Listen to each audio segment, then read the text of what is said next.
Salam əziz abituriyentlər və 7-ci sinif şagirdləri. Biz bugün sizinlə 7-ci sinif yeni dərslikdə bölmə 1-in izahını verəcəyik. Bölmə 1-də gəlin baxaq. Hüceyrə və orqanizm nədir? Hüceyrə deyəcəyik ki, canlı orqanizmlərin ən kiçik quruluş və inkişaf vahididir və bütün canlı orqanizmlər hüceyrədən təşkil olunmuşdur. Bizi əhatə edən hər bir şey, canlılar və cansızlar ümumilikdə təbiətdir. Yəni təbiətdə canlı və cansız varlıqlara misal olaraq göstərə bilərik. Bitkiləri, heyvanları, su, hava, işıq, rütubət və s. bunları misal göstərə bilərik. Və bu canlılar və cansızlar nədir? Bir-biri ilə sıx bağlıdırlar. Məsəl üçün, bitkilər günəş işığından istifadə edərək fotosintez prosesində karbon qazını udur, oksigen qazını isə xaricə buraxır. Və yaxud da bitkilərin toxumları külək vasitəsilə uzaq məsafələrə qədər yayıla bilir və onların çoxalmasına kömək edir deyəcəyik. Bizə burada şəkildə canlı daş heyvan və canlı daş bitkini misal göstərmişdir. Bəzi test tapşırıqlarında da belə bir sualla qarşılaşırıq. Nədir bunlar?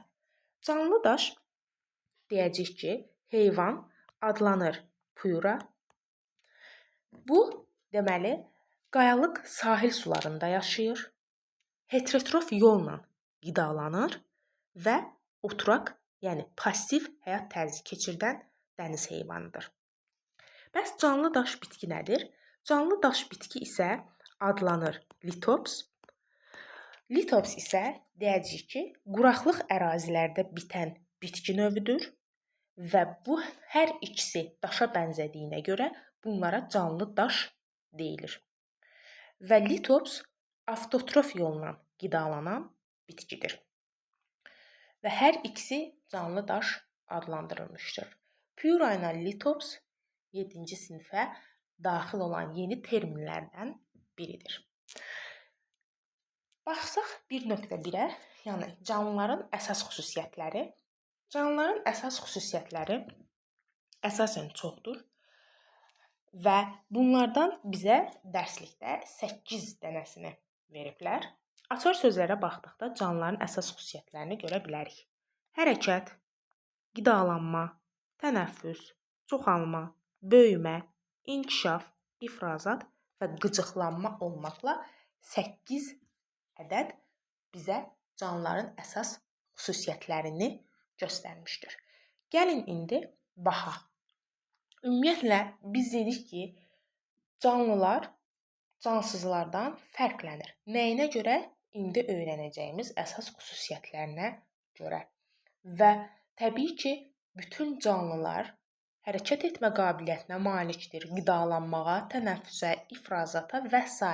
digər əsas xüsusiyyətlərə malikdir. Hərəkət dedikdə deyəcəyik ki, hərəkət canlıların yerini dəyişməsinin və yaxud da vəziyyətinin dəyişməsidir.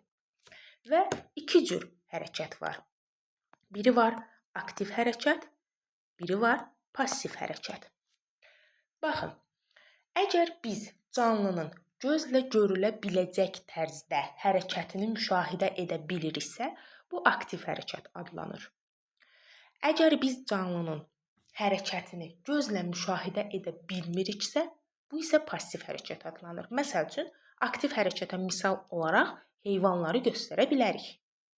Passiv hərəkətə misal olaraq isə biz bitkiləri misal göstərə bilərik. Niyə? Çünki bitkilər təbii ki, boy atma qabiliyyətinə malikdir və yaxud da günəş işığı hansı tərəfdən düşürsə, bitki o yönə tərəf fırlanma qabiliyyətinə malikdir və biz bunu gözümüzlə görə bilmirik. Yəni gözümüzlə müşahidə edə bilmirik.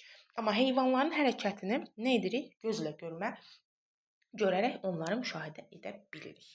Və deyəcəyik ki, məsəl üçün, bizdə bu şəkildə heyvanların hərəkət formalarını vermişdir. Məsəl üçün, sürünə bilirlər, uça bilirlər, üzə bilirlər, qaça bilirlər. Bunlar heyvanların hərəkət növləridir. Bitkilərə baxdıqda isə deyəcəyik ki, bitki məhdud və yavaş hərəkət edir, yəni passiv hərəkət edir. Nəyə görə? Bayaq da dediyim kimi, yarpaqlarını və çiçəklərini günəşə doğru çevirir və yaxud da dayağı ətrafına nə edir? Sarılaraq yuxarı qalxma qabiliyyətinə malik olur. Və bu bitkilərdə hərəkətdir. Hansı hərəkət? Passiv hərəkət adlanır. Qidalanmaya baxdıqda isə qidalanma da canlıların digər əsas xüsusiyyətlərindən biridir.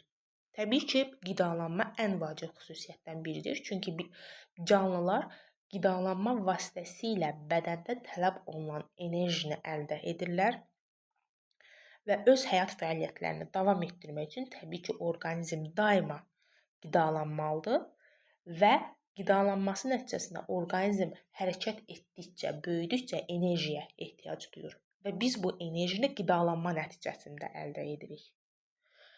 Canlı orqanizmlər qidalandıqda qidalı maddələr sadə maddələrə qədər parçalanır və həmin parçalanma nəticəsində enerji ayrılması ilə gedir. Təbii ki, bu qidadan aldığımız enerjinin deyəcəyik ki, çox hissəsi hərəkət və tənəffüs kimi həyat fəaliyyətlərinə yerinə yetirilməsinə sərf olunur. Və yerdə qalan enerjinin bir qismi deyəcəyik ki, istilik şəklində ətrafa yayılır, bir qismi isə bədən temperaturumuzun sabit saxlanılması üçün istifadə olunur. Və görürsünüz ki, qidalanma necə mühüm bir xüsusiyyətə malikdir. Qidalanma nəticəsində bədənimizdə enerji ayrılması gedir və bu enerjinin təbii ki, qidadan aldığımız enerjinin çox hissəsi, bir daha deyirəm, hərəkət və tənəffüs kimi yerinə yetirilən proseslərdə iştirak eləyir, yəni sərf olunur. Yerdə qalan enerjinin bir qismi bizim bədən, yəni canlıların bədən temperaturunun sabit saxlanılması istifadə olunur. Digər bir qismi isə deyəcək istilik şəklində ətrafa yayılmış olur. Bu qidalanma xüsusiyyəti. Və təbii ki, heyvanlar bəziləri bitkilərlə qidalanır, bitki yeyən heyvanlar, bəziləri ətlə qidalanır, ət yeyən heyvanlar olmaqla deyəcək ki, şəkildə də bizə göstərilmişdir. Və təbii ki, hər şey yeyən heyvanlar vardır ki, bunlara da həm bitki ilə, həm də ətlə qidalanan heyvanları misal göstərə bilərik. Və bizdə şəkildə göstərilir. A variantında nə göstərilir? A variantında deyəcəyik ki, çoxalma prosesi göstərilmişdir. B variantında böyümə və inkişaf prosesləri göstərilmişdir. C variantında isə deyəcəyik ki, tənəffüs prosesləri göstərilmişdir. Görürsünüz ki, bizdə də üçbucaqda karbon qazını verib, yumruda, qırmızıda oksigeni verib. İnsanlar, yəni canlı orqanizmlər tənəffüs prosesi nəticəsində oksigen qazını qəbul edir, karbon qazını isə xaric edir. Bu bütün canlılara xasdır. Bitkilərdə isə deyəcəyik ki, fotosintez prosesi nəticəsində oksigen qazı xaric olunur, karbon qazı isə daxil olunaraq günəş enerjisi nəticəsində fotosintez prosesini həyata keçirir və beləliklə canlılara lazım olan oksigeni bitkilər tərəfindən xaric edilir. Bu isə tənəffüs adlanmış olur. Çoxalma isə dediyimiz kimi özünə bənzər nəsil törətmə qabiliyyətinə malikdir və bunun nəticəsində də canlı orqanizmlər özlərinə bənzər nəsil törədir. Və təbii ki, böyümə və inkişaf nədir? Böyümə deyəcəyik ki, hüceyrə və orqanizm həm ölçüsünə, həm də kütləsinin artması böyümə adlanır. İnkişaf isə odur ki, orqanizm və yaxud da onun ayrı-ayrı hissələrinin quruluşunda dəyişiklik, yəni təkmilləşmədir. Bizə toxumun cücərməsi və inkişafını verir. Görürsünüz ki, toxumun böyüməsi həm ölçü cəhətdən, həm də kütləsinin artmasıdır. İnkişaf isə odur ki, nədir? O ayrı-ayrı hissələrinin tamamilə dəyişilməsi və təkmilləşməsidir. Qurbağanın böyüməsi və inkişafını verib bizə. Görürsünüz ki, kütlə cəhətdən, ölçü cəhətdən həm artır, həm də ki, ayrı-ayrı bədən quruluşunda təkmilləşmə baş verir. Eynilə pişik və balalarında misal göstərə bilərik. Digər əsas xüsusiyyətə baxdıqda ifrazatı göstərə bilərik. İfrazat nədir? Deyəcəyik ki, Hüceyrənin, yəni canlı orqanizmlərdə olan hüceyrələrin daxilində bəzi proseslər baş verir. Həmin bu proseslər nəticəsində bədənə lazım olan maddələr hazırlanır, bədən hüceyrələri onu qəbul edir və bir qism hüceyrələr isə həmin proseslərin nəticəsində lazımsız və zərərli maddələr əmələ gəlir ki, bunu da ifrazat prosesi nəticəsində neyinir? Orqanizmdən xaric edilməsi prosesi adlanmış olur.